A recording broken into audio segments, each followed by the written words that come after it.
Dancing. Welcome back, ladies and gentlemen. We are here with Game 2 of Fellowship of the Nerds versus Vicious and Delicious.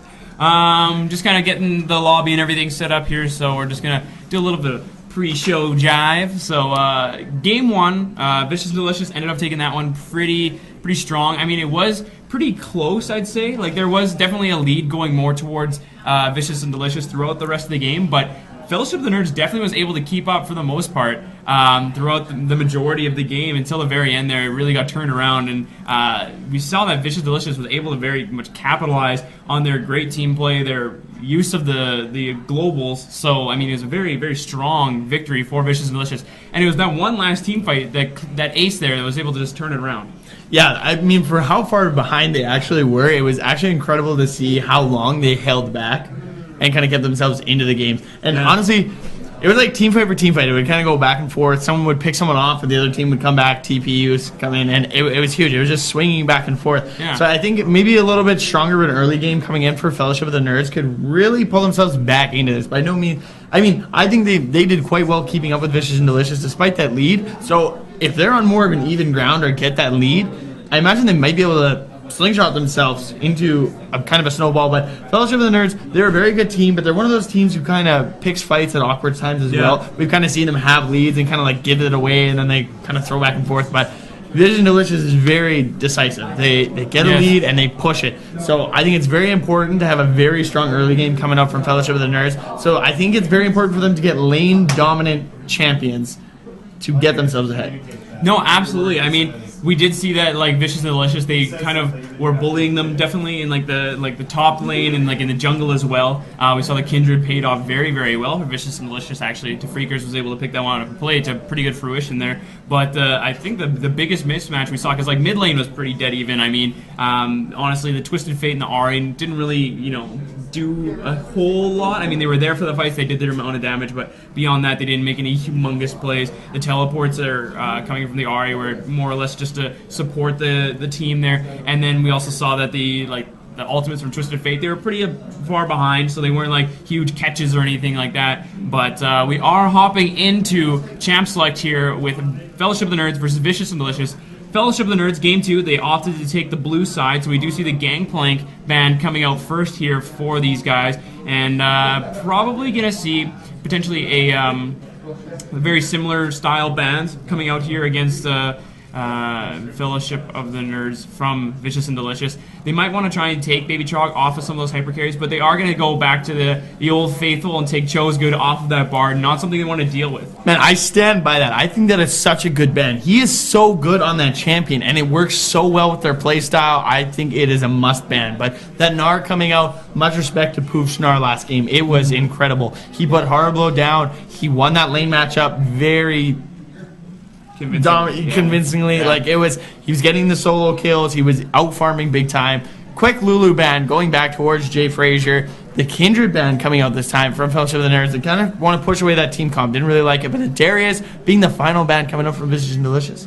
Yeah, I mean, Kindred, the reason probably for that ban was more or less it's a weird one to play against, just because like there's not been a lot of experience. It's never been any pro play yet, so you're not really seeing anyone else kind of play against it. So you're more or less going off of your own kind of theory crafting there. So it is kind of tough. So they just decided to get rid of it just because they don't want to have to try and figure out how to play against it and try and reshape their strategy. So they're just going to take that one away, and they do ban the Darius from Horriblow, which I mean, more or less they probably just don't want to have that taken away very early on. And potentially they don't want to have to be forced to pick it up themselves. So they're just going to take that one away. We do see the Ashe being picked up for Fellowship of the Nerds going on to Baby Chog. So maybe trying to put Dirka onto something a little more uncomfortable. But the Draven Hover, more or less just playing with our heartstrings here probably. Though they know I'm watching. They know I'm here. They know you're watching. I doubt that one's going to probably be locked in. I mean, I've actually been bugging them for the last day and a half to play Draven top, but that's probably a shout out at Cali. But I'm not sure how I feel about this Ashe lock-in. It's very good to pull Dirka off of that champion, but the problem is they've left Mordekaiser up. They have, and Vicious and Delicious is one of those teams to play it. And I don't necessarily think he's been nerfed to oblivion, that he's unplayable and not good. He's just not dumb broken like he was before. Exactly, but a lot of hype here Ponox, the young Zach, has been locked in by Zach. Tafreakers, your favorite champion, and by far Tafreakers' probably most proficient champion. Very dominant. We actually don't see him played very often. No, yeah, I mean, the few times it's actually been kind of let through the pick and ban phase against Vicious and Delicious in the regular season. Tafreakers picks it up automatically, and I mean, he's been dominant on it. To those buffs to Zach in the last, few patches, it's been quite a few patches that it's been building up to the way Zach is now, but just the range that he's got now with his jump, the amount of healing that he does, the jungle proficiency he brings, it's pretty huge, actually. He has a lot of potential, and I feel like Tafreakers is definitely one of the people that recognizes that and definitely takes advantage of Zach in the jungle. Might be counter though with the Gragas. Wouldn't be the worst pickup. I mean, it's kind of offers similar things to Zach. I mean, has great engage, has a lot of catch potential, as well as it brings a frontline threat, as well as with the Braum there also brings another frontliner. So they're definitely going for much more of a tanky comp than last game, where you did see a lot of squishy champions coming in that one with like the Kindred in the jungle there, and just all around there. But the Quinn being hovered here, but I do see the Mordekaiser probably is more likely to be the one locked in here, but I am just a little worried by the amount of melee damage they're kind of going. Yeah, I'm not gonna lie to you. I probably wouldn't even talk. They've been trolling us. They're not gonna lock in. I mean, the Alistair, we know that's at least secure. And the Zach, Mo Money played it quite a bit, so I wouldn't be surprised to see him take that. The Braum being picked up, they got that Freljord bot lane on the side of Fellowship of the Nerds. A lot of great CC. The Misfortune Orianna lock in. Haven't seen Misfortune since qualifiers, I believe. Yeah, there was a team in the qualifiers that did run a very religiously. They played nothing but this one comp where it was Misfortune, Zyra. AD carry, Zyra support, Orianna mid lane, and I believe it was Lee Sin jungle. Yes. So they send the Lee Sin in with the ball. He'd get the ultimate off. They'd use the Zyra knockup and then pair that with the Misfortune ultimate, and they would just destroy teams. They didn't end up actually making it into the league though. I think they faltered there a bit, but kind of running that one style comp, they were eventually countered once we got to the second round of qualifiers there. But it was still an extremely fun comp to watch, come to fruition. So it looks like they may go with a very similar thing. Maybe have Zach or the Alistar deliver the ball into the team, use the Orion ult to pull them in, and then wombo that with the Misfortune ultimate. But you were saying before that you'd expect a Fiora to be locked in, and here we go. We have the first Fiora of the semifinals locked in here for Harblow, paired up with a Zed. So definitely going with an absurd amount of split push potential here between the two. But another thing that they got to worry about is the amount of AD damage they have on their team. If that Alistar or the Zac decide to build any armor, they're going to be extremely tough to take down. I mean, Fiora has a lot to work with in terms of chunking down people, but I mean, that's still a lot to put up with. The good thing, at least, is that Fiora does a ton of true damage. You get those vulnerable points, it's good. But I mean, this is not much more we would expect from Fellowship of the Nerds. They have the double split push. You have Jay Frazier on Zed. Pretty much one of his favorite champions to play, and he's very good at split pushing and being that threat on that Zed. When they played Indecision, like I was saying, I didn't even know he was in the game, but he destroyed. He was doing a ton of work because he was off to the side. We see the Mundo last pick, and we have seen Poof, I think the only one to bring it out in the SKL, and he was a monster on that. And I actually really like it into the Fiora. You build so much health that the true damage does a decent amount, but you're going to regen so much while she's trying to take you down. So not having that ignite, it's going to be very hard for Haravlo on the Fiora to kill him. So get it, but early on, it's going to be very crucial for him to try and bully the crap out of Poof the Sheep, because that was like we were saying, they need to get the lane lead, and I think they have the lanes to do it, except I really like the MF Alistair bot lane. Yeah, I do too. The only worry that I have for Vicious and Delicious, it seems like they might not do enough damage. I mean, they might have to build some hybrid stuff. Like the Zac might have to go for a little bit of AP, maybe a Leandri's there to do a little bit of work. But just between the Orianna and the MF, I don't know if they're going to have enough damage to kind of counter this Zed, Fiora, and Ashe there. Especially if they get popped like right off the bat by the Zed or this Fiora, who are very, very good at diving carries. They're going to have a lot of trouble, but I mean, that is a lot of frontline that Vicious and Delicious have to try and turn that one around. So, I mean, it's interesting to see how the team fights play out, especially once they get into a 5v5 setting. If these carries in the backline for Vicious and Delicious can really, be proficient, or if they get popped right away by the huge damage threat that's coming out for Fellowship and the Nerds. The important thing is the Mundo wasn't picked really for team fighting. It was to match the split pushing. Yeah. And this is what we talked about, the 1-3-1. That's exactly what Fellowship of the Nerds are going to look to do. You put that Mundo against his Zed or Fiora, I don't think that a Zed could completely combo a Mundo. He's just going to be so tanky, especially now that their team is full AD. He's going to build armor. So late game, good luck trying to kill that Mundo. Unkillable Mundo, yeah. Oh, it's going to be absurd. And so I'm matching one of those split push threats is going to be huge. And then the other 4 can run the threat of just running down whatever lane they have the 3 in and going hard. They're forcing a TP out of that split pusher, because once that TP is gone,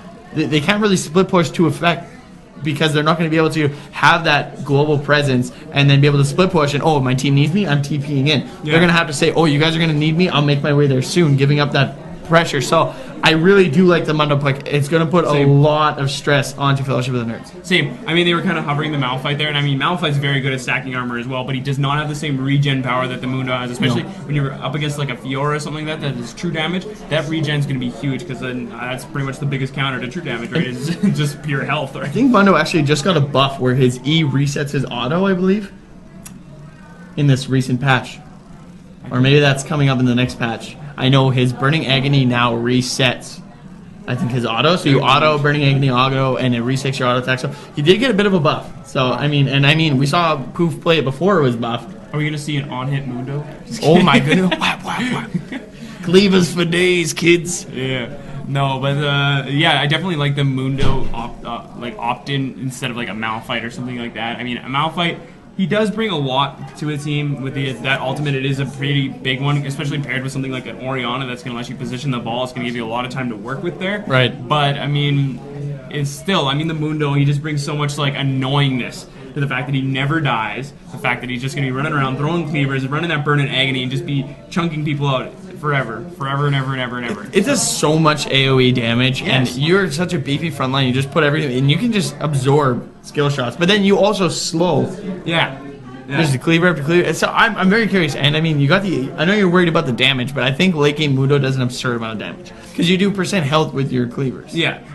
It does, like, the Mundo is good. Like, that's why I was worried when they were hovering the Malphite. But now that they picked up the Mundo, I know it definitely works it out a little bit better. But yeah, so, I mean, I do like the Zac pickup. I mean, Zac still, even though he builds full damage, he does a decent amount of damage himself, too, especially onto some squishy carries like a Zed or something like that. I'm just very excited to see how this game actually pans out. I mean, it's a completely different style comps from before. I mean, definitely going for way more split push priority from Fellowship of the Nerds, and just a way more team fighting oriented comp from Vicious and Delicious, where before there was kind of a little bit opposites, more or less both teams are going for split push, but Fellowship of the Nerds didn't really prioritize it 100%.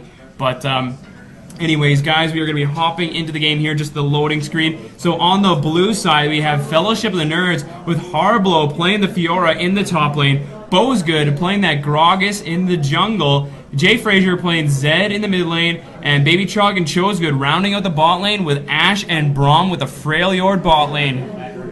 And on the red side, we have Vicious and Delicious. We have Poof the Sheep bringing out that Mundo in the top lane to Freakers on that favored Zac in the jungle. Bakery Boy playing Orianna in the mid lane. And rounding out that bot lane, we have Durka and Mo Money playing Misfortune and Alistair respectively in AD carry and support. And I'm very curious to see if we're going to see any change-ups in that level 1. We saw Haravlo push that wave into the turret, get himself, go B, come back, because Vision Delicious, like we said, always trying to do that double jungle at the very start. So is he going to try and push that wave back? But I feel like in the early game, this is a bit of an advantage towards Haravlo. So I don't know if he's necessarily going to push that wave. He might. It would still put pressure on Mundo to come in, but Mundo's a very safe farmer. You just throw cleavers, and as long as you get the kill, you get health refunded. Yeah, we do see the Bubblegum Zac coming out here. Bubblegum Majin Buu. There we go. I was like, Bubblegum. But yeah, like a fine set of skins coming up from both teams here. We see 2 project skins coming up from the side of Fellowship of the Nerds. I mean, that was a great addition to the game. And again, we have the Mastery swag. Let's be real. It wouldn't be a Fellowship of the Nerds game if I didn't, every time the camera hovers over Jay Frazier, that Mastery isn't over his head. Yeah, pretty much, actually. Poof the Sheep, he's going to get caught out here by a little bit of Harblow, procking that vulnerable point. Yeah. Vulnerable point, right there. I don't know if that's even the term. Is it weak spot? Vulnerable? You're a weak spot. Oh, shots fired. But to Freakers, just setting up that line of scrimmage between the two teams here, and it looks like that's kind of how the start's going to go. No invades coming out from either side here, as Poof the Sheep's just going to off the back. It's still pretty early on here, so he's got a decent amount of time to get himself back there. Ping's coming out there. Harblow, he's going to get spotted out there from that ward, the Freakers. But I'm pretty sure he is completely aware of that. But we do see the Pings coming out along the Fellowship of the Nerds side. And they're just kind of spotting out that line of scrimmage that they have set up here. So I don't see any huge changes to the start here. I mean, it's going to be a pretty average start. It looks like the Bozgood wants to start onto this Gromp here. So they're not going to do a double jungle right off the bat here. Just going to get a leash from Baby Trog and Chosegood in the bot lane. Whereas it looks like the Vicious and Delicious are going to go for the tried and true double jungle here from Poop the Sheep and to Freakers. I mean, if it ain't broke, don't fix it, right? Exactly. So, yeah, so I mean, they're going to stick with that one right off the bat here. But it looks like Fiora might try and take a camp for herself right off the bat from the help of Jay Frazier, maybe throwing in a shuriken there. But it makes it just so you can last hit those smaller ones easier. It's pretty much a leash. You hit it, and I think it's only one auto to kill each of them after you throw that shuriken through. Yeah, but I'd say as far as the lane matchup goes between these two, it should be pretty even in the mid lane. I mean, Orianna, very, very safe laner. She's always going to be like a very okay mid laner to pick up. Like, always the fallback, I'd say, for most. Yeah, I was going to say just okay, Pana. No, I'd say, like, no matter what meta it is, no matter where we are, like, Orianna is always going to be a good pickup. I mean, she brings so much utility. She can play so much defense. She can play so much offense. She can set up stuff. She is the perfect wombo combo champion. So I'd say it's a very fantastic pickup for Bakery Boy. Game-changing ults. Game-changing ults. It is by far the strongest ultimate in the game. I would agree. Like, you can use it defensively, offensively, and it does an absurd amount of damage with that combo. But, Jay Frazier doing a lot of damage there. Command Protect, though. Gonna absorb a little bit of that. No, yeah, I mean, we're gonna have to see if Bakery Boy can really predict the second W coming in from Jay Frazier, going to that Shadow. I'm gonna try and get some autos off onto Bakery Boy there. Gonna use that Command Protect as much as possible to kind of negate lots of that damage, and hopefully trade some autos back onto him, because Orianna, even though she is a mage, she does, like, her autos do, like, a decent amount of damage. I mean, that's been one of the bigger nerfs to her in the past, was the amount of damage her autos have done. But Bozgood doing a pretty standard clear here, just taking his blue buff. He might go towards that top lane, but Tafreaker is trying to, finish up his own clear here, but they might find each other. But Poop the Sheep taking a decent amount of damage from Harblow with those vulnerable points, and we do see the dash coming in there, just catching it on the tail end of that one. Harblow just trying to harass him out of lane as much as possible, put Poop the Sheep kind of on the back foot there and push him under that tower, and maybe just do as much as he can. I gotta say, I'm very surprised by how the bot lane is going. We do see Bozgood, though. He is coming in on Poop the Sheep. He does land the body slam. He's gonna get slowed up here. Rablo gonna put down some damage. They do force the flash out of Poop the Sheep. He does not have TP, so he's gonna have to rely on those health pots for regeneration, but a really great gank.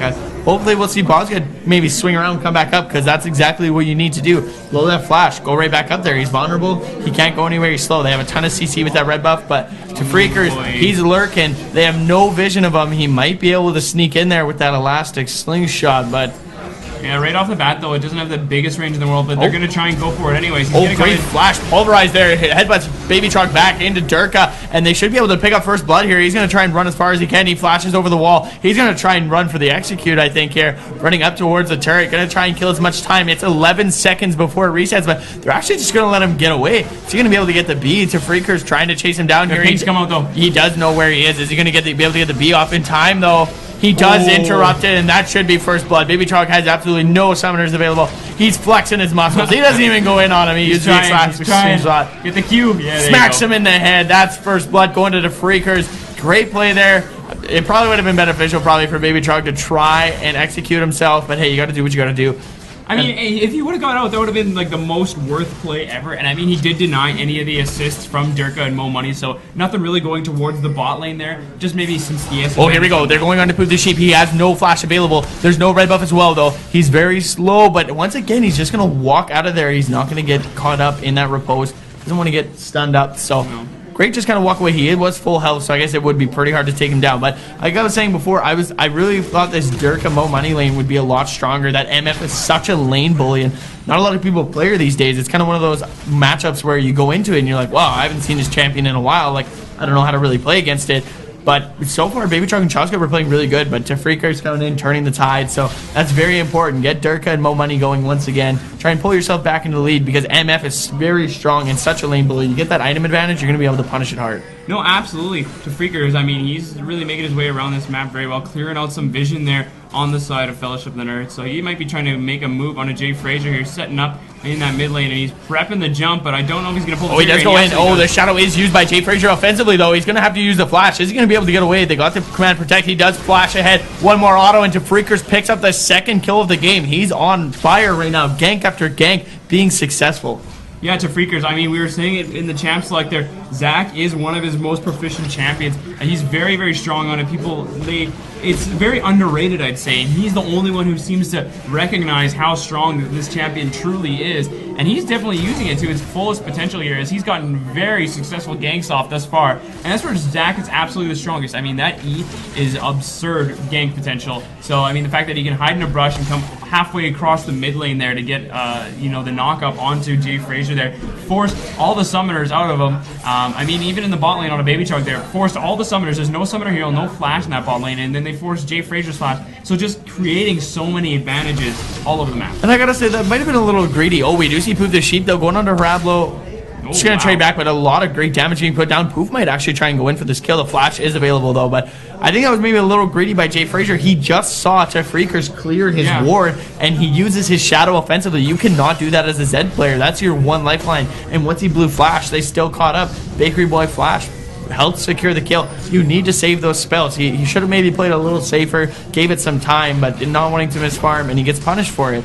So, but a flash was used on Bakery Boy, so maybe look for Bosgo to try and make a play mid lane, try and get him back into this game, because you need your split pushers to be ahead. That's how they are successful. You have to be strong and able to 1v1 whatever threat they send at you. Yeah, so it looks like Vicious and Delicious are going to try and push this lane up here, as Freakers is coming in for a lane gank, trying to create even more pressure in this bot lane. I mean, there's no wards, nothing there yet, so it doesn't look like he might get spotted out if he can manipulate the wave in the proper way here. So, crouching Zach, hidden gank. Yeah.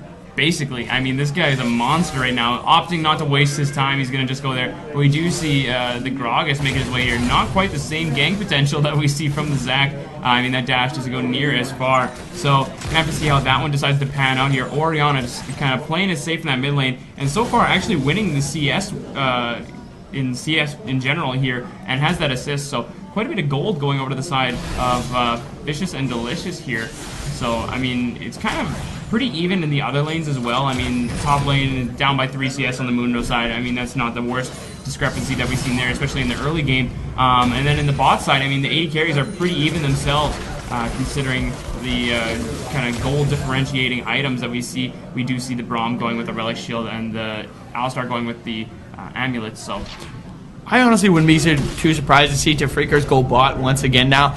Mo Money has his flash available. He's been so good this season at landing.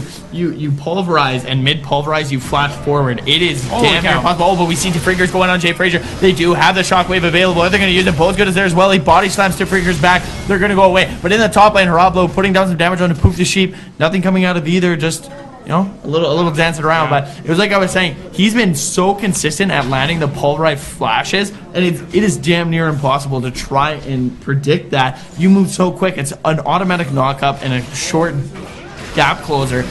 With the Freakers coming in with another knock-up followed by that, you headbutt that person back. It basically makes their flash null and void, because they're going to flash right back into Alistar or Zach. Yeah, and I mean, again, we saw Freakers making some more pressure, and here he is. He comes in. Going to Hardblow. They're going to Hardblow. He just dashes away, trying to keep himself safe. Very well played, not pushing up, and that's exactly what they need to do. You cannot see Freakers unless you have deep wards. That's Elastic Slingshot gives you such an advantage because you travel so far.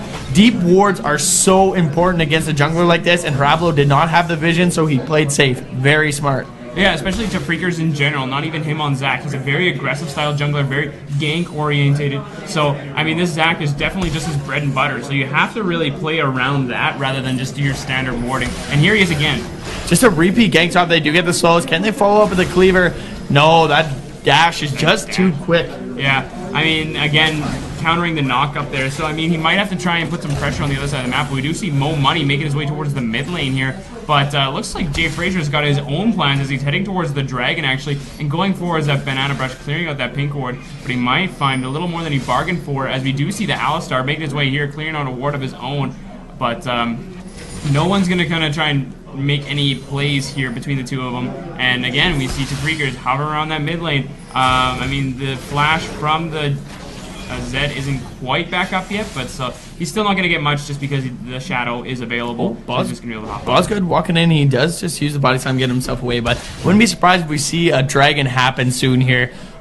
Teams have their items. I mean, Durka probably sitting on a decent amount of gold as he came back with that pickaxe a lot earlier, probably sitting on some cash. Might not be the best. You never want to start a dragon fight when you have a lot of money in your pocket. That's items that you're not, and stats you're not putting into your team. And if someone goes B before you, comes back, you do that dragon fight, you're at the disadvantage damage-wise, and that can really turn the tides of a game. A bad dragon fight, but we see Jay Frazier go in here, waiting for the shockwave before he death marks. He does use the death mark. You're going to try and put down as much damage. The shockwave does come out, but Jay Frazier dodges it. Harablo comes in from the backside, and they do pick up a kill. He should be able to get out pretty clean there, and he does. Great play there by Jay Frazier, trusting in his teammate to clean up that kill. Absolutely great coordination between the two players. I mean, Jay Frazier just knowing that he needs to get enough damage to, you know, finish that one off there. And then Hardblow comes in to just clean that one up, and that's a lot of gold onto a Fiora. Oh, they do. Explosive caster Freaker's back. He does use the ulti to knock back Harablo. He's going to try and go very hard on him here. Does miss the Q. They're going to try and follow up the TP coming in from Poop the Sheep. The elastic slingshot being prepped but not used. The TP does come through. Does kind of push away Fellowship of the Nerds. Not looking to fight that. Good TP by Poof, trying to keep his teammate alive, but nothing really coming out of that. They might be able to Dragon, though, as Harablo has to go B, but he does have teleport available if they decide to start that fight. Oh yeah, so it looks like they're going to just prep this dragon now that they realize that Poop the Sheep is down there anyways. But, I mean, pretty obvious. Oh, they use the Glacial Fissure. Great to block out the Elastic Slingshot. One more shot will pop the concussive blows, but he still has passive available. 4 of Vicious and Delicious are there. Chazga does go down, and the rest of the team trying to collapse. And Durka still very strong. Going to try and fight Baby Chalk Harablo in a very bad spot. They don't have Shockwave available. He flashes over the wall. Jay Frazier going to slowly make his way out of there. They do pick up 1 kill, but this is what I was talking about. Durka goes back. He picks up the BF sword. Only a pickaxe on Baby Chalk as he's sitting on a lot of gold. That gives you the damage advantage. That was actually an unreal ult by Chazga, knocking the Elastic Slingshot out of the air, not interrupting it essentially, but once again the itemization coming through and a great fight by Vicious and Delicious. And you know what, that's the exact same disadvantage in the bot lane that we saw last game. We did see Baby Chalk fall behind a little bit early on there, only go for the pickaxe and the early buy there, and not save up for that BF sword, so it definitely put him at a disadvantage for a short while, which definitely turned it around there as they were able to make some great plays in the bot lane last game. So it depends if they can play it a little bit safe, wait for Baby Chalk to kind of farm up and get the items that he needs to be able to be a threat himself, whereas right now this MF is definitely going to have the trading potential between the two of them, and like you were saying, MF very strong lane bully, so they have to definitely be worried about this item discrepancy now, not just the fact that she's an MF into an Ashe. So they're going to hand this blue buff over to Bakery Boy. I mean, he's having a little bit of mana issues, it seems like, as he did go for that Seeker's Arm Guard first item, not for any mana regen or anything like that, as you should probably into a Zed lane, just to kind of try and negate any of the damages. The Zed is sitting on a Brutalizer and Cutlass right now, so I mean, he's going to have some kill pressure of his own in that mid lane. Didn't go with the Ignite this time, though. He did go with the TP. So he's looking to make some plays himself globally rather than individually. And it's very important to actually get that arm guard early, because the Zanya is going to be so crucial for Bakery Boy. You get hit by an arrow, you're going to have so much follow-up coming in from Jay Frazier and Harablo, and it's all AD damage. Get that early Zanyas so you can get yourself out of the situations like Deathmark, or if Harablo goes on you, you use that Zanya as a fail-safe. Keep yourself alive a little bit as your team collapses with you, and then turn it around, because there's no magic damage coming out, and that's why he's going towards that Morellonomicon, which is going to help them out a lot. You have reduces the healing, and it's going to be very crucial if Fiora pops her ulti. It's going to stop the healing coming in for every target that is below health and has been affected by that Morellonomicon. So the itemization by Bakery Boy, very smart for this game. Yeah, and definitely any armor in general they can pick up into this like practically full AD comp minus the Gragas, but Gragas is going to go full tank. I mean, he does just kind of his base ratios and stuff like that, but beyond that, not too much else. Oh, Harablo does catch Proof the Sheep, though, in this bush, and they might just turn around. He's going to dash out as Bakery Boy is making his way up there. He does land the cleavers. This might be the infinite slow time. He might be forced to turn around. He does pop the Burning Agony. The ulti is used as well. He is regenerating a lot of health. He does keep landing the cleavers. Maybe they're going to solo kill the ulti. The grand challenge is popped by Harablo, but it might not be enough. The Shockwave just out of range, but Jay Frazier is there. Both ultis are down. No one else is there. Are him and Harablo going to try and go in as the Freakers is bot lane. He just decides to go back mid. Baby Chalk, oh my goodness, that elastic slingshot shoots so far. He flashes. The Glacial Fissure comes up, but it's not enough to try and keep Baby Chalk alive. They're going to try and turn as the TP comes in from Jay Frazier. He goes immediately onto Durka, who flashes away. Not going to be enough damage as he gets shielded there by Bakery Boy. The explosive cast, not enough. He's going so ham for this kill. He slams into a minion. He gets the cask off the slow, but somehow Durka stays alive. With heal still down. Great play by Vicious and Delicious, keeping that 80 carry alive. But we're not done. Harablo's going to keep going on to poof the sheep. They're unable to capitalize on that kill. There's going to be a little trading, and this should be a free dragon for Vicious and Delicious. That was a huge outplay for the team there. I mean, it was really unfortunate that Bozgood did end up body slamming into that minion there, and he just tunnel visioned so hard onto Durka because Durka has such low health. But the team really pulling it together. They're able to capitalize very well, and they're going to pick up that dragon practically for free. The fact that they were able to win that bot lane fight so easily there. So we do see another early game advantage here coming out for Vicious and Delicious into Fellowship of the Nerds here. 5-1 in kills, as well as up a couple gold, like a couple thousand gold coming into the later parts of this game. But still, as far as that goes, I mean, Fiora still, she's doing quite a number actually onto this Mundo right now. Up like just around over 20 CS there, has that kill advantage in that top lane as well. And I mean, the Tiamat's definitely going to help her be a split push threat that they really need. And this is what we talked about. We said they really need to pick winning matchups. That's going to be very important for Fellowship of the Nerds. And so far, their solo lanes are really winning.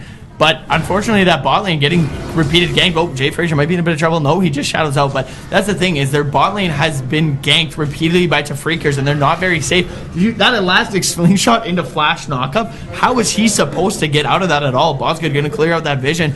But it's just absurd. The bot lane's just getting repeatedly attacked. But it's like we said, Baby Truck has that potential to carry, and they're shutting that down as the solo lanes for Fellowship of the Nerds still have that potential, though. Staying ahead, going to be very effective as split pushers, going to do what they need to do for their team. Yeah, I was saying earlier on in the champ select, though, that Tafreakers might opt to go for a more damage-orientated style on Zach, and he does pick up that Leandry's there. So he is going, just because he did get that huge advantage in the early game, now he has 2 kills, 3 assists. So he's opting to go for more of a carry-style Zach build, and it's definitely probably going to pay off, honestly, if he can get some great ganks off. And he's going to be sitting in that Raptor camp, hoping to get a he does go into Jay Frazier here. He just overshoots him, though, with the elastic slingshot. He still has the shadow available. Doesn't want to use it too early and get caught out. He does use the flash, however, the shadow is used. Tafreakers chasing him down. He has the red buff and the speed up coming in. The command dissonance. Oh, he does great death mark there, but it's not going to be enough as Shockwave pulls him in. A little bit of damage going on to Tafreaker, but he's too taking that arrow coming down from the bot lane, though. Are they going to be able to follow up? But Mo Money is there as well. He's just going to back away as they get to Freakers out of there. Chosgood and Baby Chog, though, they're going to keep chasing as the Winter's Bite does land. They're going to be able to pop the concussive stacks. No, he flashes away before the last stack goes through. He still gets caught up on the TP, though, coming out from Poof. They have to be very careful. The reinitiation headbutt pulse. The TP is canceled. Harablo comes through. They use the Glacial Fissure. They're not going to be able to catch him. Harablo really wants to skill onto Freakers, but he still has passive available. The Winter's Bite does hit onto Mo Money. One more stock. They keep him alive. They have the shield on him. Poof the Sheep has finally showed up after canceling that TP. They do pop the passive, but no kills are taken. A lot of summoners used, and really in the end, only Jay Frazier going down. Yeah, you guys thought you had Tafreakers, but he had his secret move, and he turns that one around pretty easily. I mean, the Zach passive, pretty strong. Can't kill me if I use my die move. Yeah, so the Tafreakers ends up using his passive there, so not a whole lot lost on that one, actually. Still only 1 kill for the top laner Harblow. So I mean it was a great kind of attempted to catch there, but it did end up being a 1 for none as they were able to pick up Jay Frazier actually in the mid lane there. Very extended chase, trying to bait out the shadow so they could at least follow up there. Orianna didn't want to kind of use that command Shockwave again and blow it again as he used the shadow to get out again. So they try and bait it out, wait it out, and Jay Frazier is pretty patient with that shadow, to be honest with you, but eventually does go down after the extended chase. Oh, we do see Poof and Harablo kind of trading back and forth here. Just a lot of damage coming out. Poof the Sheep actually doing very well, not letting those vulnerable points get the best of it, and trading quite effectively, but the sustain coming out from that Ravenous Hydra is really keeping that Fiora alive. Might be able to pick up a turret here. Baby Truck and Chosgood are going to try, but the wave clear coming out from that from the Morello Nomicon on that Orianna. She's using the command attack as well as the dissonance, making sure they just wave clear, not give up objectives. No one has taken a turret. We're 20 minutes into this game, only 7 kills, no turrets taken. You can tell these teams don't want to overstep too much, as this is either Fellowship's last chance, really, at getting into the finals. They need to win this game to extend the series. No, yeah, and now we really see that Fellowship is trying to optimally use their split push threat as they send Zed to the bot lane there, and he's going to try and pick up some, objectives that they really need here, as well as they're going to keep the Fiora in the top lane. But we do see Mo Money. He's going in here, and he's going to try and get the pick onto Chosgood in the mid lane. Not going to be able to get too much there. I mean, it's more or less just some tanks slapping each other around here. But Harblow, I mean, that's going to be the one that's going to be, he's pushing his advantage further. He was up 20 CS around a little while ago. Now he's pushing close to the 40 CS mark in the advantage in the top lane. But, I mean, again, we were saying, Poop the Sheep, once he scales in that late game... Jay Frazier going on to Durka here. He does use the heal. Is it going to be enough, though? He goes back as he sees Mo Money coming. He's very low. Very good trade there, forcing the heal coming out of Durka. And Mo Money being there to back him up just in case. Doesn't want to commit too much. Oh, a lot of damage coming up from Bakery, but the elastic slingshot just not quite enough as the heal is used. Speeding up Baby Chalk. Doesn't want to get taken out there. Keep himself alive. Durka still hanging out there, but they might be able to pick up the mid turret off of this as Durka has to go back. They don't really have as much AD. Turret's got quite a bit of health, but Baby Chalk has to be very careful. There's no summoners on Baby Chalk. Yeah, has to be very careful. The elastic slingshot just going wide, but Mo Money there as well.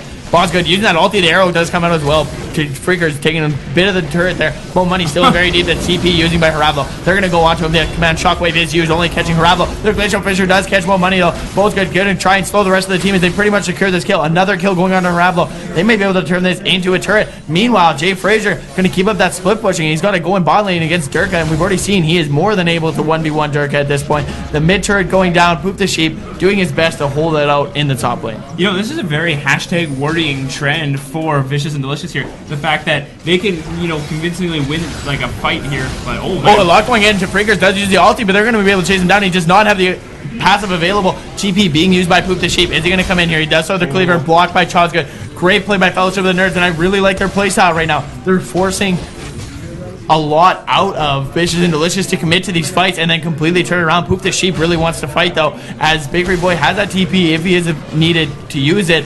They have the advantage to Freakers is down. Very curious if they're going to try and go for this dragon, but Poop the Sheep being very persistent and trying to engage. Mo Money is back. Ravlo just going to keep trying to trade. If they want to do dragon, they have to do it now. It's 6 seconds until the Freakers back up. The longer they wait, the more chance they're going to lose this dragon, but are they going to lose a fight if they commit to it? Bakery Boy is sitting on Fountain. He has TP available. He can easily come into this fight.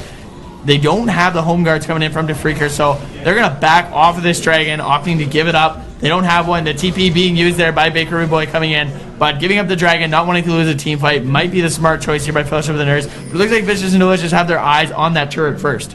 No, absolutely. I mean, it seems like their split push is kind of coming to fruition, but as the later this game goes, I mean, this armor stacking that we're going to see from the Mundo is definitely going to come to fruition in itself. As you can see, Freakers is already so tanky, just sitting on the Cinderhulk, Leandry's Torment, as well as that Giant's Belt. As soon as he actually starts getting some armor into that build, it's going to be pretty tough to kind of turn it around, those fights like that. And just paired with the Alistar as well as that Mundo, because he's got the Dead Man's Plate now, he's got the boots there, and then once he kind of gets more armor stacked on top of that, it's going to spell some trouble for this split push comp. Because right now, yeah, there's not a whole lot of answers, but they're going for the dive. Oh, they're going on to Haravlo. A lot of CCs kind of put in the wall, but a great arrow landing as well as completely Glacial Fisher. They catch on Turka, and he's completely destroyed. A great shockwave catching 4 turrets, but are they going to be able to get out to Freakers trying to run? He gets stunned up underneath the turret, taking a lot of damage. His passive is popped. They should be able to take this out. Poof's going to try and do what he can to keep the team off, but they're going to pop those stacks. Goodbye to Freakers. He's dead. That's 2 kills picked up, and Jay Frazier wasn't even there.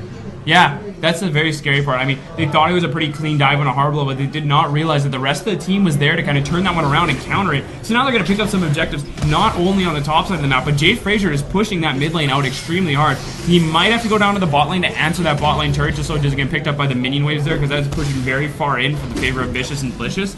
But, I mean, they just have such a man advantage here. They could just keep going in the top lane right now if they honestly wanted to. They have the waves, they have Fiora up there as well as the rest of the team. And so they're just going to clear out the jungle, kind of clean out to Freakers, and then they're going to try and take as much as they can, just kind of gut the team all together. Vicious and Delicious committing maybe a little too much to that dive. It was a great turnaround. That arrow locking down Mo Money underneath the turret, a great Glacial Fisher to keep them in spot. They popped the concussive blow stacks, keeping Zach underneath the turret, easily just decimating his little blobs, taking up the kill. It's going to be a free dragon here for Vicious and Delicious, but I think after that gold swing back towards the favor of the Fellowship of the Nerds, they'll give up that dragon as Harblow should be able to put down a decent amount of pressure onto that top turret, and with no TPs available on the side of Vicious and Delicious, he very well could take it right now. Absolutely. I mean, Fiora with him sitting on the Phage and the Ravenous Hydra, she's going to be able to push this extremely fast. It's just whether she's going to have the wave to support it, which absolutely she's going to. She just does an absurd amount of damage. And yeah, no answer. This is another turret picked up for Fellowship of the Nerds. So they are getting the gold advantage here. Up almost like just over 4K gold here.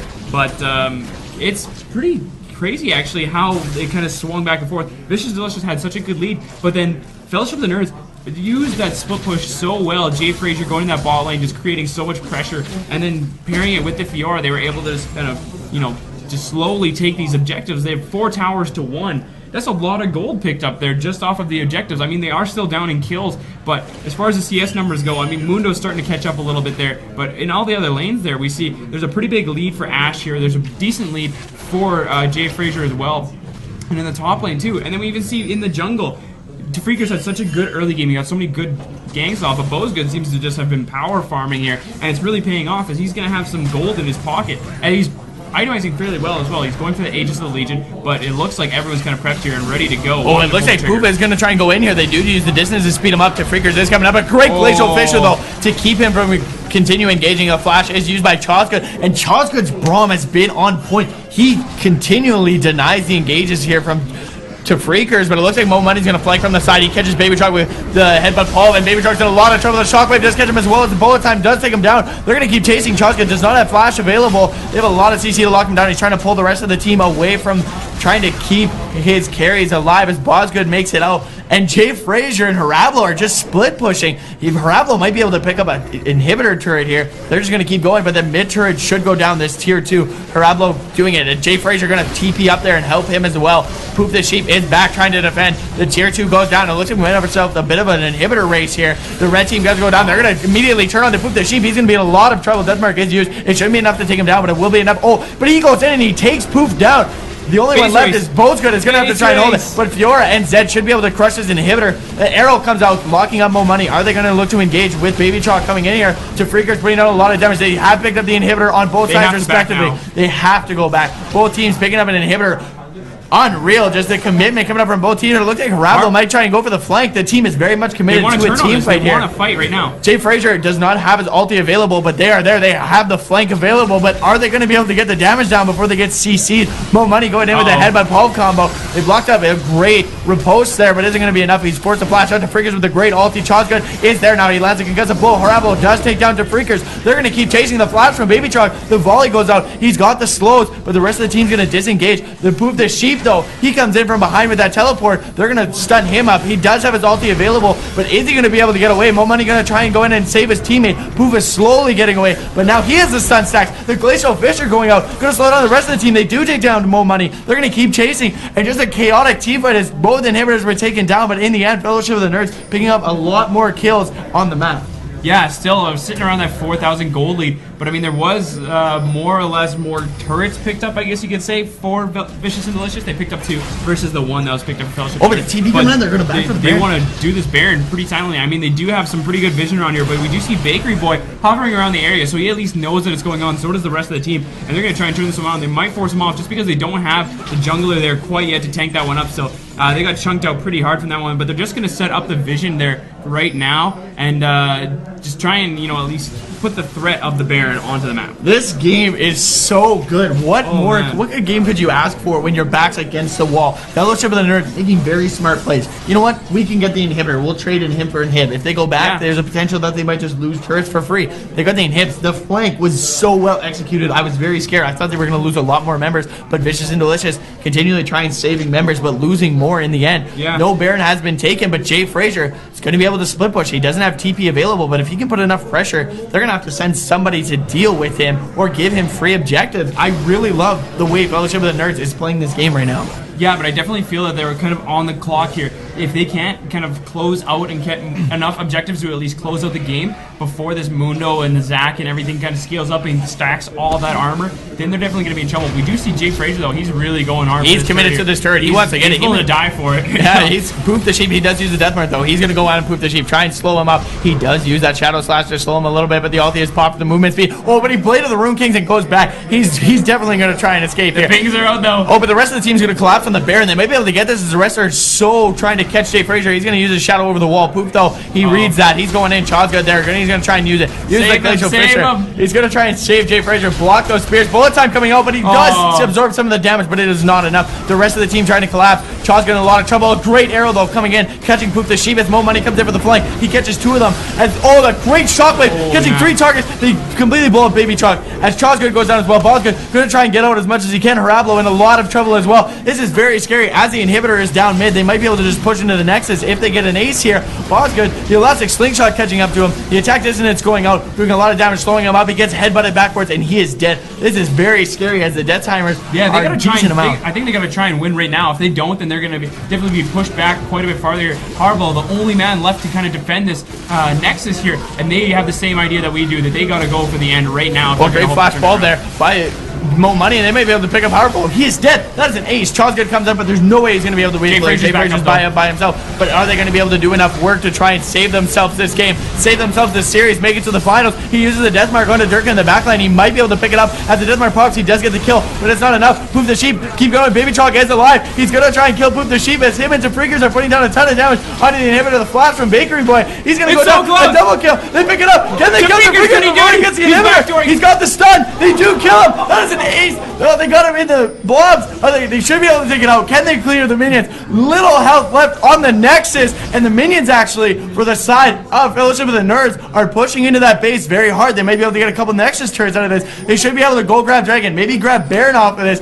They are in full defense mode now. Anyone can walk into that base and just bop their foot on that Nexus, and it is going down. We're going to see how well Fellowship of the Nerds are at tower defense, because they have to keep that base alive. No, yeah, they can't leave or anything like that. I feel like this is going to be a pretty free Baron for Vicious and Delicious, just because they're going to have the threat of that, just because Bakery Boys teleports back up, Poof the Sheep's teleports almost back up. So if they leave that base to kind of try and contest that Baron, teleports are just going to go in the base, finish it up there. So they have to be extremely careful. I think they have to give this Baron up once Vicious and Delicious decide to go for it. The good news is that both inhibitors should be respawning rather soon. Yeah. So as we see, the red inhibitor has respawned. That blue inhibitor should respawn very quickly, within a couple seconds. There it is. It's back up. Before you can get to that Nexus, you have to be able to take down that inhibitor. So I would not be surprised if we saw a giant team fight break out on this inhibitor. It is almost do or die time for Fellowship of the Nerds.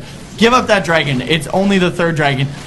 You cannot give up Baron, though. If they give up Baron, they're going to be in a lot of trouble, but they also have that split push potential. Jay Frazier has that TP available, but Bakery Boy and Poop the Sheep will both have theirs. As Harablo still has to wait a bit of time before his come back up. This is nuts. This is a close game. This is such a nutty game. I mean, it's just so close. That was such a great attempt, though, from Vicious and Delicious. If they would have just had just a little more onto the Nexus, they would have closed out the game there.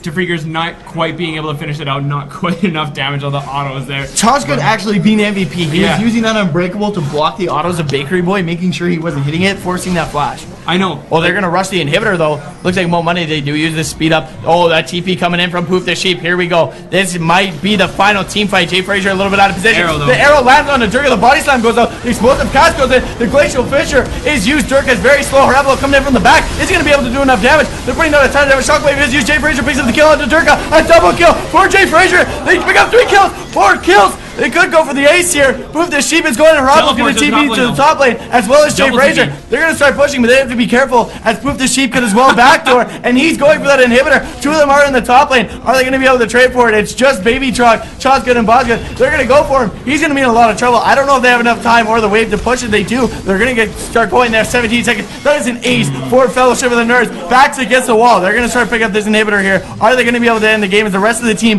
going to start pushing out that mid lane and look for more objectives? What an unreal fight there by Fellowship of the Nerds. That was perfect. I mean, they had the greatest flank. They kind of closed them in the base there. They had the Fiora that turned that one around. So it was actually unreal how much they turned that one. The Fiora flank with the ultimate, same with the Zed. Jay Frazier coming in at the end there, did so much work, and they were able to capitalize that. And now they're going to pick up this Baron completely uncontested.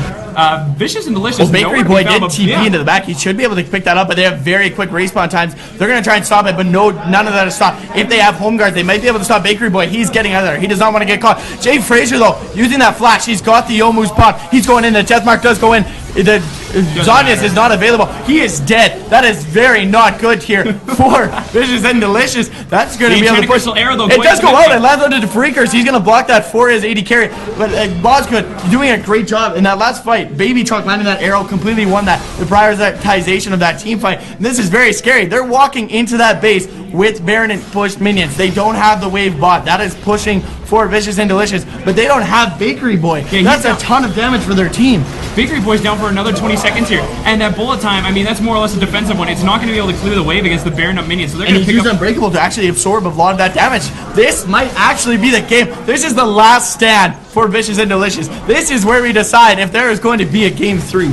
Yeah, if they gotta try and just defend as much as they can. I don't know if they can though. Here we go. Chazka goes in. He uses the Glacial Fissure. They do jump in. Chazka completely annihilated. Harlow gonna try and put down some damage. Poop the Jeep has popped his ulti. Bakery Boy is back in the fight. It's a 4v3. Oh, they kill Jay Frazier. They're in a lot of trouble here. They might just start clearing the creeps as they have a lot of minions flooding into their base. They don't want to lose that Nexus turret as it's very low. But a 46-second death timer onto Jay Frazier. They have to be very careful. This game is absurd. It's so back and forth. It is anyone's game right now. Yeah, this is just at least giving some breathing room to Vicious and Delicious. It's going to let them kind of push out the base. They have some time with the death timers on Jay Frazier and Chosgood. They're going to be able to pick that up. But that's another dragon going over to Fellowship of the first dragon of the game, actually going over to Fellowship of the Nerds. So they're going to be able to delay that dragon stacking from Vicious and Delicious, which, I mean, they weren't really working towards that either. It didn't seem like either of the team this game was having a huge dragon priority here. But no teleports up for like any members of either team, so not going to be able to do any crazy backdooring anything quite yet. The waves so far kind of split half and half. We have the bot wave pushing very well in the favor of Vicious and Delicious, but Poof the Sheep is really focusing on the top wave, trying to get that one pushed back in, just because there's that open inhibitor there. He doesn't want to make sure that once that comes back up, they're going to be able to capitalize on that. And the good news for Fellowship of the Nerds, they have mid inhib, they have top inhib. That's perfect. Go bot, push it in. Get those waves pushing. No TPs are available for anyone on the map. They have the open inhibitor mid lane, but if they commit someone there, they cannot come back to that fight. So they're going to have to either give up that bottom turret or fight to the death for it. It's going to be the craziest fight. I keep thinking that they're going to just go all in. They get a few kills. Neither team wants to lose this game right now. As the Fellowship of the Nerds have their backs against the wall. This is do or die time if you want in the final. Vicious and Delicious don't want to give them that opportunity. Give them that momentum going into game 3 if they're able to wrap this up. So pushing in the bot, they have the waves coming in. Are they going to be ready for this bot lane defense as Baron buff should run out right away? So if we look at the itemization here, we do see Misfortune picked up a Sterix Gauge here. Trying to go for a little bit, you know, the offside build there, just going with the Triforce. So, I mean, she's going for more bursty style damage rather than a lot of sustained damage there. Well, we do have all 5 there committed to the turret. The ball is thrown out. We're going to have to see if anyone's going to commit. There's no flash available for Mo Money. We're not going to see that flash pulp come out. They're putting a decent amount of damage onto this turret, but the wave clear is enough. Baby Chalk going to try and get autos when he can. He's taking a lot of the turret, though. Not really sure what's going on there, and there is a pause as maybe a mouse function error as Baby Trout gets caught onto the turret. But this game is unreal right now. So back and forth. They're fighting for their lives here, and this is the kind of game you want to see when this happens. But the fact is, like, Vicious and Delicious, even though they were so close to closing out the game, that was them losing the game. Like, they were very far back. They were like 5k down gold. They were down in kills at that point. Fellowship of the Nerds just turning around every fight, like just winning it. The Fiora and Zed flanks were working out so well for them. So the fact that they got that great catch, they were able to just one by one clean up, get an ace, and push into the base there. That was their last ditch effort. Now they're definitely on the back foot again. They have 2 inhibitors down. It's a tough position for them kind of to just be sitting there like that. As we see here, we have a small gathering, a crowd watching the game here. Everyone's just kind of freaking out about this game. It is so hypey how back and forth it is. Those 2 open inhibitors, it's just like it's so they're in such a tough spot for that was such a ballsy play by Vicious and Delicious. This is all in that Nexus. I know. And I don't care what anyone. Chosgood's my MVP for the year. This guy has been making unreal plays. His Glacial Fissure's on point. He's using his Unbreakable. He's been absorbing ultis. He's been blocking. He blocked autos to keep that Nexus alive.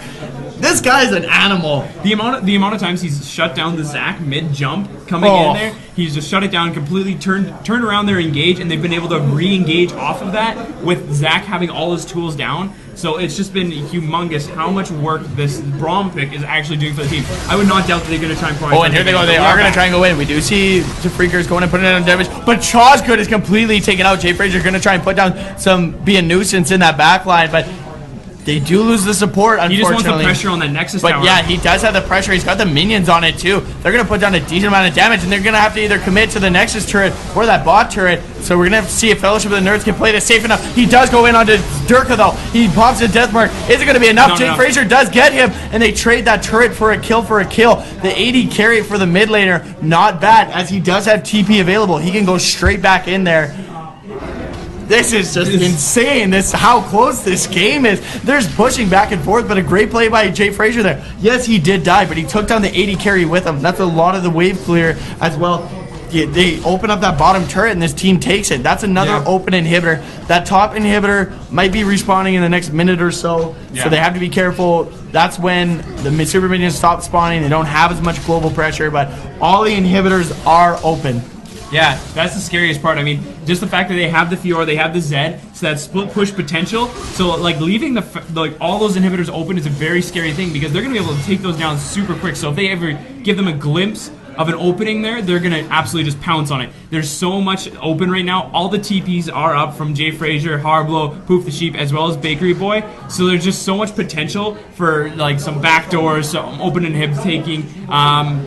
And as well, Jay Frazier, he's playing a very, like, I don't know, selfless Zed play here. I mean, he's really going for the trades there to open up the team. He's really going for pressure in the top lane so his team can go and take that tower in the bot lane. So he's playing a very, not the usual style you play Zed, who just goes in assassination or just goes for hard split push. He's all about the pressure game right now, and that is absolutely what is keeping Fellowship of the Nerds in such a position as they are right now. And this is going to be huge. Teleports available on mid and top for Fellowship of the Nerds. The inhibitors are respawning, but Baron is coming up in a minute and a half. You can threaten that Baron as well as have your teammates push those inhibitors for free. And there's Jay Frazier in the bot lane. He's going for that inhibitor. In the but Baby Trog in a very bad spot here. He uses the arrow, but is it going to be enough? They get the shockwave onto him. That jumps in. The Zac gets him. They've killed him. Can Jay Frazier put enough pressure on the map though? As Harablo, he's going to get taken down as well. They're chasing him very hard. A great Zac ulti. Jay Frazier going to try and do as much as he can. The rest of the team, end the game. The rest of them are trying to back as they do pick up the inhibitor here. As Bakery Boy not quite fast enough to get to Jay Frazier. He does use the Blade of the Rune King to get up. They do have, however, the home guards going to slow him with that Shadow Slash. So 2 kills, but they lose that bottom inhibitor, and this is what we mean. The teleports, Fellowship of the Nerds, sticking to their guns. They are the global presence team. And right there, they gave up 2 kills. What do? They immediately react. He goes straight for that inhibitor, keep pressure on that map. But they're going to be able to retaliate and push down mid lane. If they can wave clear until Baby Truck or Harablo get up, they might be able to defend that mid inhibitor, but they might have to give it up at the same time and not commit too many people so they don't die trying to defend just the inhibitor. Yeah, Poof the Cheap, he's trying to push out that bot lane there so the pressure is kind of negated from that, and so they have a little bit of time to kind of work with it so before the super minions push that back into their base. But, I mean, beyond that, though, it's like a 4v3. They might be able to, they actually might be able to defend this. This Chazga does have Unbreakable. He should be able to stop all the autos coming through, and Harablo is back up. We are back to a 5v5. And I keep thinking that one team is just going to erupt, but it's always some other play on the map that negates one team from ending. Yeah, because like before you would have thought, oh, that huge fight, they totally caught out Baby Trog and Harblow there in the top lane, and they're going to be able to the enchanted arrow does go up, they landed on no more money, the rest of the team started to collapse. Poof the Sheep is coming in from behind, one more stack of concussive blows, is going to come through, a great Glacial Fisher, the Shockwave only catching 2 members, Baby Trog is in a very bad spot, as Bakery Boy is about to go down, he's very low, he has to pop the Zanyas, however, Deathmark does take down Durga, Bakery Boy still alive, but very low, they take down Mo Money, Poof the Sheep going to try and take, as Baby Trog drops as well, Poof, he's going to go for the inhibitor, he's going to go down, he's taking that inhibitor with him, Harblow gonna go. They take him down though. Bakery Boy and Freakers are the only ones who make it out. TP is available from Harblow if he wants to go somewhere. They can easily go pick up Baron, go back, get the waves pushing, go in with the minions. They have the team and another great arrow coming up from Baby Trog to initiate these fights and great follow-up. Once again though, Chazgood negating that elastic slingshot with his Glacial Fisher. His ults have been on point. He's been such, like you were saying this entire game, he's the MVP, I'd say, so far in this series. His Braum, like the Unbreakable, the Glacial Fissure, everything has been exactly when it needs to be, where it needs to be, and it's protecting all they're putting down a lot of damage here. Oh, the Mastery Flare from Jay Frazier, of course, as he takes that inhibitor. Harblow trying to get that top one. The death timer is still decently long. They have only 3 seconds on Mo Money. Poop the Sheep still down for 20. Might be a little greedy to stay for this inhibitor. They should start to back away to Freakers and Bakery Boy, trying to keep them interested, though. They do use the Locket, however. The Explosive Cascades use the Flash Pull, though. Gonna go through, only catching Bod's good. Durka is alive once again. As Baby Trog is, they get the 2 inhibitors, though. That's a lot of map pressure. If they threaten Baron, they have bot lane pushing in. So are you going to try and go for Baron when your bot wave is pushing in? That is a huge wave. Poof no longer has teleport. He can't sit bot lane and clear. They have to commit to something, and right now they're committing to that middle inhibitor as it is open. I feel like they're just so tunnel visioned on that, and they're leaving themselves open so much. I mean, you can see in the bot lane, there is so, like, that minion wave pushing into that is huge. And that Nexus tower, that's not, like, it's one Nexus tower. So, like, the minions can easily take that one. They're charging into the base right now. And I feel like that... Oh, here we go. The enchanted arrow does go in as Poof. Almost goes B. Parablo going to go in. There's a lot of damage going on to the Freakers. The bullet time is used. Parablo does get exhausted. He's going to get himself out of the fight. The death mark is used on the Durka. Is it going to be enough as Jay Frazier putting down a lot of damage? He does get out. The Glacial Fissure does split up the fight. Poof the Sheep doing a lot of AoE damage, though. A lot of low health bars on the side of Vicious and Delicious, but they're going to keep pushing. Both good. Going to try and get away. But the super minions are winning the game. They have got the Nexus turret. Mo Money going in. Going to try and stop anything from happening. They're going to stop the ports, though. A great explosive cast. They catch out Durka. Are they going to be able to take another? They do. Baby Truck going to drag. They do somehow keep Parablo alive. A double kill for Baby Truck as the Freakers has been buffed as passive. Poop the Sheep, though, doing a ton of damage. But those minions are still ending the game. A double kill for Poop the Sheep as Bosgood going to try and get out as him and Jay Frazier are the only ones still alive. But the minions have won the game, and Fellowship of the Nerds force a game 3 after 45 minutes of fighting for their lives. This game was absolutely crazy, Bodox. Holy crap. This was game 2 of the semifinals and our first best of 5, or best of 3, sorry. We're 2 games into this day and I'm almost out of a voice. I know, like that was so hypey. Like it was so back and forth. They were just like both comps like had their own flavors to it, but the split push just turned out so well. They created so much pressure. It was so hard for Vicious and Delicious to choose where to kind of go and pick their battles, because if they went somewhere, they were taking an objective on the other side of the map there. The Jay Frazier did so much work on that Zed. He took inhibitor after inhibitor there, but man, those minions, that's the real That MVP. was so smart. I don't know why Vicious and Delicious tried to force that fight. It was either do or die time. I think they were like, all right, let's try and win it. Another great arrow. They saw Poof the Sheep leave. He was about to go B. The arrow comes out. They initiate. They get the wave clear, but that was the thing. They had to push mid while bot lane had this huge wave. He had no TP available. Fellowship of the Nerds just played an unreal game of map pressure, and that's what they need to do. Stick to their guns. That is their flavor. Like that's what they've been doing all season long is split push comps, and they love it. I don't know why they tried to stray from it in game 1 there, but now that they're back on their flavor of the month here, they just need to keep going with it. And it's just like we said, they need to pick the strong solo laners. They come up with Fiora, they come up with Zed. Both did quite well in lane up in CS. And what do? They split push to perfection. They group up. Baby Chaw getting caught out there, but Chaw's good played out of his goddamn mind in this series. And his game, we still have another game to go. This guy is an absolute monster. No, fantastic. I feel like there's some things you have to take away from him. There was the Bard before. I feel like Braum is kind of getting on that. Either they have to take it away from priority pick, or they have to figure out a way to shut it down, because it was just doing so much work. Like it was actually such a problem. It turned to Freakers engages completely on its head. They were not able to get any good seam into the fights after that point. So it really just messed everything up that they were trying to go with Vicious and Delicious. They wanted so much engage and so much team fight, but this Braum just single-handedly turned it around, and then the split pushers were able to flank and just turn the fights around and kill the carries immediately. And this is the first time we've ever seen Vicious and Delicious lose since week 1 of SK League. And are they going to be able to bounce back? Like, I got to say, if you're going into game 3, Fellowship of the Nerds have all the momentum. That was an unreal game. They almost lost. Their Nexus had like 200 health, and they just man-moded through it. They just make very smart reactive plays. And like we said, they lose Baron, they grab something else. And that's what you need to do. When you're behind, always be proactive. No, yeah, it was fantastic. Just they, like you were saying in Champs League, they need to pick towards their lane's advantage. They need to get their laners ahead. They need to pick in their favor. Last game, the Darius, it wasn't something that it looked like he was comfortable on. He fell behind very early on, and then it kind of got out of control from there. Poof the Sheep definitely took over the lane. This time, though, he got on Fiora, took a huge advantage, and it really translated into the rest of the game. And as well as in the mid lane, it was a very good matchup for Jay Frazier there. He was able to keep even at least, and then later on in that, he was able to turn that around and translate that. Yeah. Unreal game 2, guys. Yeah. We're going to take a short break. I need to get some water, some tea, something. I'm dying here. But stick around. We've got game 3 of Vicious and Delicious Fellowship of the Nerds coming up. You don't want to miss it. Stay tuned.